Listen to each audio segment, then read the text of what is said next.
श्रीनगर को मैं उताई करेगी। 30 अगस्त 2025 की सुबह बहुत सुहानी भी थी, बहुत अजीब भी, क्योंकि जब मेरी आँख खुली तो मैंने अपने आप को एक बहुत ही खूबसूरत वादी में पाया, जिसको आप कह सकते हैं ये परियों की वादी है। और आप सोच रहे होंगे तो मैं ऐसा क्यों कह रहा हूँ, क्योंकि रात को जब मैं यहाँ पहुँचा था तो उस वक्त कोई अंदाज़ा नहीं था कि ये वैली कैसी है। बिल्कुल अंधेरे में हम सफ़र करते रहे थे और तकरीबन रात 1 बजे यहाँ अंदाज़न किसी मैदान जगह पर हमने टेंट नस्ब किए थे। और फिर सुबह जब आँख खुली तो हम हैरान हो गए। और अभी तक हमारी मंजिल का तयन नहीं है और न रास्ते का पता है, बस अंदाज़न आगे बढ़ रहे हैं। पता नहीं किस जगह टेंट लगें कि कहाँ ना लगें, ये अभी बहस हो रही है। पैदल चल के इधर पहुँचे ये सर। ठीक है सर। रास्ते से फरागत हो चुकी है, अब ट्रैकिंग की तैयारी है और ट्रैकिंग पे हम जाएंगे। बस आज इधर जाने का प्रोग्राम है, पहले कल हम इस ग्लेशियर की तरफ निकलेंगे। अभी हमारा सफ़र शुरू हुआ था कि एक छोटे से दरिया को पार करना पड़ा। सब ने अपने जूते उतारे, फिर सफ़र की तैयारी शुरू हो गई। आज हमारे साथ बहुत सारे साथी हैं। थले ब्रुक और उसका एक पोर्शन आगे आपने एक झलक देखी ग्लेशियर की। अब ज़रा इस लैंडस्केप को भी देख लें। खज़ां के आसार वाज़े हो चुके हैं। आज 30 अगस्त है 2025 और यहाँ गर्मियों का सीज़न ख़त्म हो चुका है। सर्दियाँ कदम बढ़ा रही हैं, बल्कि यूँ कहना चाहिए कि सर्दियाँ ऊंचाई से नीचे की तरफ उतरना शुरू कर चुकी हैं। और कितने दिन लगेंगे ये कुछ कहा नहीं जा सकता। वजह यह है कि अगर बीच में कभी बारिश हुई तो ये सर्दियाँ मुस्तकिल हो जाएंगी इधर। अभी हम थोड़े ही आगे बढ़े थे कि और मंजर नजर आया। यहाँ पानी है, पानी तो यहाँ बहुत वाफिर है। और हमारे साथ बकरियों की भी अभी सुबह हो गई है और ये भी हमारे साथ ट्रैकिंग पे निकली है। दरअसल इनकी ट्रैकिंग तो रोज़ का मामूल है। ये रोज़ाना सुबह उठ के ऊपर पहाड़ों पर चढ़ती हैं, चरती हैं, फिर शाम को वापस आती हैं, बल्कि लाई जाती हैं और इनको फिर दूध निकाला जाता है। इनके बच्चे इनके साथ मिलाए जाते हैं जो दिन भर इनसे अलग रहते हैं। ये भी एक अट्रैक्शन है वापस आने की, तो ये भी हमारे साथ चलेंगे आज। थोड़ी ही देर में बकरियों का रास्ता अलग हो गया, हमारा रास्ता अलग, क्योंकि हमने एक ख़ास मंजिल की तरफ जाना था। बकरियों को तो अपनी मर्ज़ी से नहीं बल्कि चरवाहे की मर्ज़ी से हरे भरे पहाड़ों की तरफ जाना था। उनकी रोज़ी रोटी का मसला है, जबकि हम रोज़ी रोटी से बच के इधर आए हुए हैं और हमने अपना रास्ता चुन लिया। और बीच बीच में साथी ज़्यादा हों तो ऐसा भी होता है कि आपस में नाइतफाकी हो जाती है। कोई कहता है इधर जाना है, कोई कहता है इधर जाना है। मंज़र एक दफ़ा फिर बदल गया। गधों पर कुछ लाद के कुछ लोग लेकर जा रहे थे और हमने उनसे पूछा और गौर से देखा तो उसमें उपले भरे हुए थे। ये खुश्क उपले थे जो नीचे गाँव की तरफ सप्लाई किए जा रहे थे, जहाँ इनको सर्दियों में ईंधन के तौर पर इस्तेमाल किया जाएगा। इस वैली की बहुत खूबसूरत बात मुझे ये लगी कि जंगल ना होने की वजह से इन्होंने मुतबादिल के तौर पर जानवरों के गोबर को पहले गीला करके फिर उसके अपनी मर्ज़ी के साइज़ के उपले बनाकर सुखाकर बोरियों में भर के नीचे सप्लाई करते हैं। पानी के किनारे पराठे, ठंडा पानी और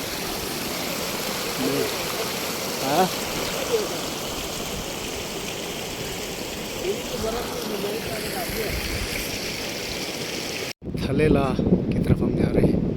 थले ब्रुक में मौजूद है इस वक्त और थले ज़िला गंगशे का एक पोर्शन है जिसमें कई गांव हैं। गांव ख़ुद भी बहुत खूबसूरत है और उस गांव के अख्ताम पर फलेब्रोक कहलाता है ये, जहाँ माल मवेशी रखे जाते हैं गर्मियों में।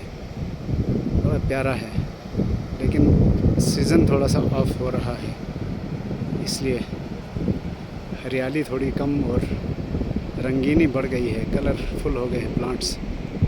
ये कुदरत का एक निज़ाम है जो साल में 4 दफ़ा रिपीट होता है। गिलगित बल्तिस्तान की ख़ास बात यह है कि यहाँ चारों सीज़न बहुत डिस्टिंक्ट हैं और वाज़े फ़र्क के साथ ये सीज़न्स अपने आप को रिपीट करते हैं।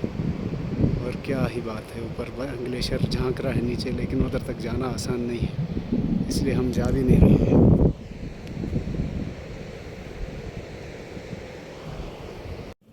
मंज़र एक दफ़ा फिर बदला। नेचर के ड्रामे देख रहा हूँ मैं तो। मुख्तलिफ़ मनाजिर हैं, एक एक्ट ख़त्म होता है दूसरा शुरू। ये मंज़र सबसे खूबसूरत था। हर तरफ रंग ही रंग थे और सारे रंग एक दूसरे से मुख्तलिफ़, कहीं ग्रीन, कहीं येलो, कहीं ऑरेंज। और ये फूलों के रंग नहीं थे, ये मुख्तलिफ़ पौधों के पत्तों के रंग ख़ज़ां के आसार की वजह से तब्दील हो गए थे। जो आप देख रहे हैं, ये सबसे नीची जो पहाड़ी है वो थलेला कहलाता है। उसको क्रॉस करके थले से शिखर पहुंचा जा सकता है। और अंग्रेज़ मुहिमजू हैं, उनकी जन्नत कहा जाता है थले को। जोक दर जोक लोग आते हैं और इस वक्त हम जब पहुँचे तो हमें बताया गया कि शायद आप आखिरी ट्रैकर्स हों, क्योंकि सीज़न ट्रैकिंग का तकरीबन ऑफ हो चुका है। लोग गर्मियों में ज़्यादा आते हैं। अब ख़ज़ां आप देख सकते हैं किस तरह से है, और ख़ज़ां होने के बाद फिर मौसम अचानक ख़राब हो जाता है, इसलिए लोग रिस्क नहीं लेते। वरना ये सीज़न मेरे हिसाब से बेस्ट है ट्रैकिंग के लिए, क्योंकि ना बहुत ज़्यादा गर्मी है ना सर्दी है, और आप ट्रैकिंग के लिए बेहतरीन इस सीज़न का इंतखाब कर सकते हैं। ना कोई थकन इतनी ज़्यादा होती है, ना पसीना आता है, कुछ भी नहीं, आराम से आप ट्रैकिंग कर सकते हैं। अरे वाह, ये क्या, ये बिल्कुल वीराने में अकेला घर किसी ने बड़ी मेहनत से बनाया और एक पत्थर के ऊपर लिख भी दिया है 2012 में ये तामीर हुआ है, और अंदर कोई नहीं था। अलबत्ता कुछ जानवरों ने जाके बसेरा करना शुरू किया था। उनके ढंग से लग रहा था कि जहाँ जानवर रहने लगे हैं। नेचर कार्ब्स, और कितना खुशकिस्मत कार्ब्स जो गर्मियों में इधर आकर कुछ दिन यहाँ गुजारता होगा और फिर सुकून अपने दिमाग भर के दिमाग सब जगह रिफ्रेश करके वापस आता होगा। मेरा भी जी चाहा था अंदर जाके थोड़ी देर लेट जाऊं, लेकिन अंदर जानवरों ने गन की थी तो मैं नहीं जा सका। बस बरामदे में थोड़ी देर बैठ कर है, लेकिन आसपास के मंजर से लुत्फ़अंदोज़ हुआ, साफ सुथरा है, और फिर चल पड़ा, क्योंकि अभी चलते रहना है हमें। यहाँ से ऊपर एक पहाड़ी टीले पर एक बुज़ुर्ग का आस्थाना भी है। हमें बताया गया था कि आप वहाँ जाके आ सकते हैं, लेकिन हमारी हिम्मत नहीं हुई, बहुत ऊंचाई पर था वो। ये हैं वो जानवर जिनकी खातिर चरवाहे ऐसी दूर दराज वीरान जगहों पर आकर बसेरा करते हैं, वरना ये नीचे फसलों को नुकसान पहुँचाएंगे। और यहाँ हैरत अंगेज़ बात ये थी कि ये चरवाहों के घर हैं ऊपर और नीचे ये बकरियाँ हैं। हैरत अंगेज़ बात ये थी कि ये दोपहर को 1 घंटे के लिए ला के ज़बरदस्ती इधर बंद करते हैं। वजह तो नहीं बताई मुझे चरवाहे साहब ने, लेकिन मैंने कुछ जो महसूस किया या एज्यूम किया वो ये था कि दोपहर में जब काफ़ी चर चुके होंगे सुबह से, तो इनको ला के इधर बंद किया जाएगा, तो ये फीस खारिज करेंगे, जिसको ये कलेक्ट करके ओपले बनाएंगे और उन ओपलों को फिर जलाने या खाद के लिए इस्तेमाल किया जाता है, क्योंकि ये ओपले यहाँ से ये ट्रांसपोर्ट करते हैं नीचे गाँव की तरफ, और गाँव में इसको सर्दियों में जलाने के लिए इस्तेमाल किया जाता है। ये है वो शेफर्ड जो इधर उधर रहते हैं, और बोरियों में कुछ माल पैक किया हुआ है इन्होंने। काफ़ी बड़ा अहाता है, और यहाँ ये अपने गाय, जूं, याक वगैरह उनको शाम को बंद करते हैं, और इनकी खाद से भी यही एक्टिविटी की जाती है कि इसको उपले बनाकर इस्तेमाल करते हैं। उससे सफाई तो हो ही जाती है, साथ में ये उपले काम आते हैं इनके। इस वक्त ये बाड़ा खाली है। ये उपले हैं जिनको चरवाहों ने जगह जगह ढेर लगा दिया सुखा के, और ये बोरियों में पैक करके रेडी टू ट्रांसपोर्ट किया है। यहाँ से ये ले जाएंगे नीचे गाँव। तो यहाँ से एक और बात समझ में आती है कि जानवरों के बड़े फ़ायदे हैं। जब तक ज़िंदा हैं दूध देते हैं आपको, दूध से दही, लस्सी और दीगर चीज़ें आप बना लेते हैं। फिर बच्चे देते हैं, वो बच्चे बड़े होकर आप ही के हो जाते हैं। मर जाते हैं तो उनका गोश्त खाया जाता है, हड्डियाँ बेची जाती हैं। और जब तक ज़िंदा थे दूध दही के अलावा ये इनका दूसरा इस्तेमाल नज़र आया। आज इधर उपले बनाकर उसको फ्यूल और ऑर्गेनिक फर्टिलाइज़र के तौर पर भी इस्तेमाल किया जा सकता है। तो इंसान ने जानवरों से जितना मुमकिन हुआ फ़ायदा उठाने की कोशिश की है और कोशिशें जारी हैं। तो मैं नेचर को देखता हूँ तो ये चीज़ें भी समझ में आती हैं। Nature is an open book, किसी ने सही कहा था। और यहाँ मुख्तलिफ़ चीज़ें देख के पहले आपके जहन में सवाल उभरते हैं, फिर सवालों के मुमकिन जवाब जहन में आते हैं, फिर आप किसी एक्सपर्ट से पूछकर कंफर्म कर लेते हैं कि आपका आइडिया सही था या गलत। तो हक़ाइक़ अगर आप एक्सप्लोर करना चाहते हैं तो नेचर को एक्सप्लोर करें। नेचर आपको सब कुछ सच सच बताती है। ये कभी मायूस नहीं करती है या लगी लिपटी बातें नहीं करती है। अभी हमारा प्रोग्राम उस तरफ से लेकर जाइए। हम इस वक्त थलेला पहुँचे हुए, वो शिखर जाने का रास्ता है। और ये हमारे प्रोफेसर साहबान दोपहर का खाना खा रहे हैं। यहाँ चश्मा है। अच्छा जी, उधर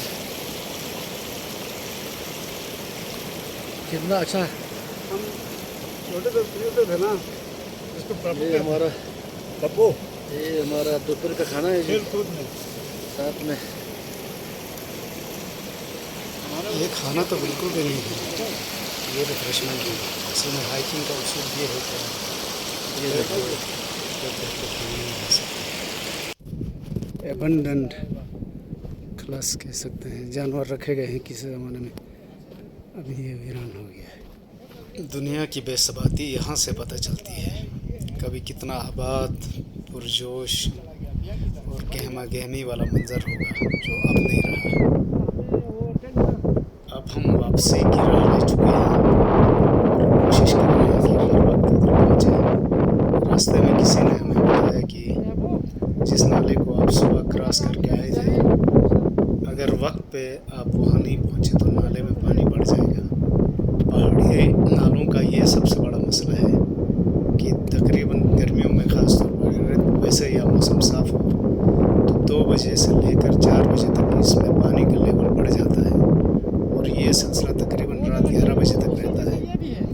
और अगर बर वक्त इसको क्रॉस नहीं किया जाए तो फिर मुश्किल हो जाता है। और हम भी लकीली 2 बजे के करीब इधर पहुंच गए थे, तो हमने रास्ता क्रॉस करने की कोशिश की। ये मैं आपको आखिर में दिखाऊंगा कि हमने किस तरह से इसको क्रॉस किया, क्योंकि पानी काफ़ी बढ़ चुका था, बहुत गदला हो चुका था। आसपास ग्लेशियर्स हैं, वो पिघल के आते हैं। तो रोज़ाना का ये मामूल है कि 2 बजे से लेकर रात 11 बजे तक पानी की सतह बढ़ जाती है। अब मैं एक ऐसी जगह पहुंच चुका हूं जहां से मैं नीचे वैली को भी देख सकता हूं और ऊपर ब्रुक को भी देख सकता हूं। ये जगह हमने रात को मिस की थी। असल में रात को यहाँ से हमारा गुज़र हुआ था, इसलिए वैली हमें नज़र नहीं आई थी कुछ भी। और सुबह फिर हमने ये सारे मनाजिर देख लिए। रात तकरीबन 10-11 बजे तक तो हम चलते रहे थे। फिर टेंट लगा कर हमने खाना बनाने की कोशिश की साथियों ने, और तकरीबन रात 1 बजे हम खाने से फारिग होकर बहुत थकने के बाद सो गए थे। और अब ये मंज़र हमें नज़र आया, बड़ा वाकई खूबसूरत था ये भी। और अब हम अपने